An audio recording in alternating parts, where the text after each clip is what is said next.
It was told Joab, "Behold, the king is weeping and mourning for Absalom." So the victory that day was turned into mourning for all the people. For the people heard that day, "The king is grieving for his son." The people stole into the city that day as people steal and who are shamed when they flee in battle. The king covered his face, and the king cried with a loud voice, "O my son Absalom, O Absalom, my son, my son." Then Joab came into the house and to the king and said, "You have today covered with shame the faces of all your servants, who have this day saved your life and the lives of your sons and your daughters, and the lives of your wives and your concubines, because you love those who hate you and hate those who love you. For you have made it clear today that commanders and servants are nothing to you. For today I know that if Absalom were alive and all of us were dead today, then you would be pleased. Now therefore arise, go out and speak kindly to your servants. For I swear by the Lord, if you do not go, not a man will stay with you this night. And this will be worse for you than all the evil that has come upon you from your youth until now." Then the king rose and took his seat in the gate, and the people are all told, "Behold, the king is sitting in the gate." And all the people came before the king.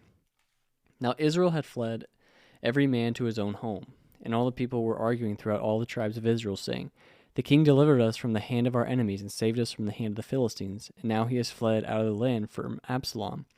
But Absalom, whom we had anointed over us, is dead in battle. Now therefore why do you say nothing about bringing the king back?" And the king David sent this message to Zadok and Abiathar the priests, "Say to the elders of Judah, why should you be the last to bring the king back to his house, when the word of all Israel has come to the king? You are my brothers, you are my bone and my flesh. Why then should you be the last to bring back the king? And say to Amasa, are you not my bone and my flesh? God do so to me and more also, if you are not commander of my army from now on in place of Joab." And he swayed the heart of all the men of Judah as one man, so that they sent word to the king, "Return, both you and all your servants." So the king came back to the Jordan, and Judah came to Gilgal to meet the king and bring the king over the Jordan. And Shimei, the son of Gera, the Benjamite from Behurim, hurried to come down with the men of Judah to meet King David.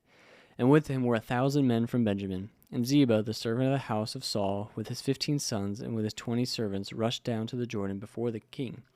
And they crossed the ford to bring over the king's household and to do his pleasure. And Shimei, the son of Gera, fell down before the king, as he was about to cross the Jordan, and said to the king, "Let not my lord hold me guilty, or remember how your servant did wrong on the day my lord the king left Jerusalem. Do not let the king take it to heart, for your servant knows that I have sinned.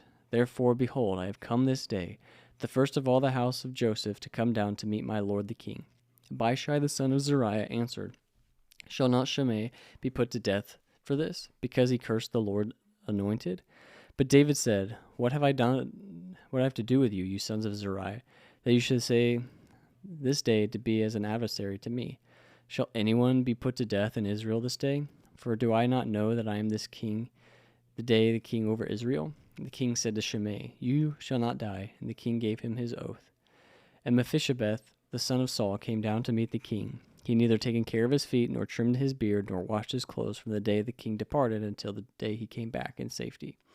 And when he came to Jerusalem to meet the king said to him, "Why do you go with me, Mephibosheth?" He answered, "My lord, O king, my servant deceived me. For your servant said to him, I will saddle a donkey for myself, that I may ride on it and go with the king. For your servant is lame. He has slandered your servant to my lord the king. But my lord the king is like the angel of God. Do therefore what seems good to you. For all my father's house were but men doomed to death before my lord the king. But you set your servant among those who sit at your table, who eat at your table. What further right have I than to cry to the king?" The king said to him, "Why speak any more of your affairs? I have decided. You and Ziba shall divide the land." And Mephibosheth said to the king, "Oh, let him take it all, since my lord the king has come safely home." Now Barzillai the Gileadite had come down from Magdalim, and he went on with the king to Jordan, to escort him over the Jordan. Barzillai was a very aged man, 80 years old. He had provided the king with food while he stayed at Mahanaim, for he was a very wealthy man. And the king said to Barzillai, "Come over with me, and I will provide for you with men with me in Jerusalem." But Barzillai said to the king, "How many years have I still to live that I should go up with the king to Jerusalem? I am this day 80 years old. Can I discern what is pleasant and what is not? Can your servant taste what he eats or what he drinks? Can I listen to the voice of singing men and singing women? Why then should your servant be added be an added burden to my lord the king. Your servant will go a little way over the Jordan with the king. Why should the king repay me with such reward?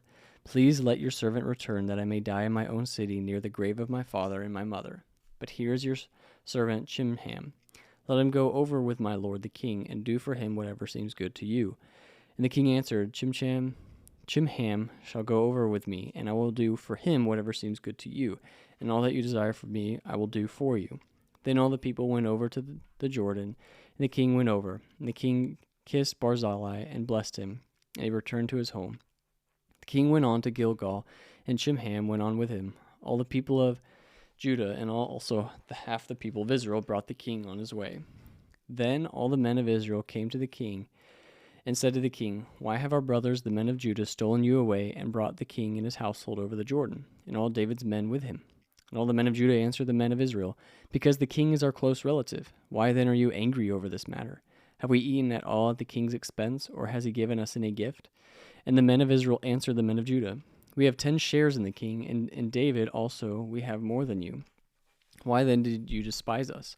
Were you not the first to speak of bringing back our king? But the words of the men of Judah were fiercer than the words of the men of Israel.